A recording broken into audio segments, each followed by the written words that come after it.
মহিম রূপ ধারণ করে দৈত্যক অমৃতর করা বঞ্চিত করে দেবতাকে অমৃত করেন প্রদান।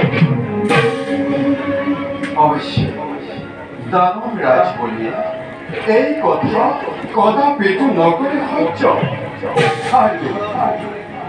দেবতাকে করা প্রতিহুত লোভের ভাবে পরিকল্পনা করছে জগৎ। অবশ্যই অধর্ম কেবল ময়ে নিবিচার। যদি দানব আৰু দেৱতাই উভয় অমৃত পান কৰিলেহেঁতেন তেতিয়া সংঘৰ্ষ নাইকিয়া হ'লহেঁতেন। এতিয়াতো সংঘৰ্ষ চলি থাকিব আৰু আমি নৱ সৃষ্টি কৰিব পাৰিম।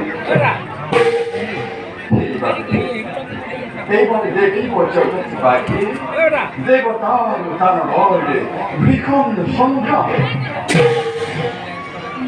যাও এই নবলীলার মেলঘর পাঠ।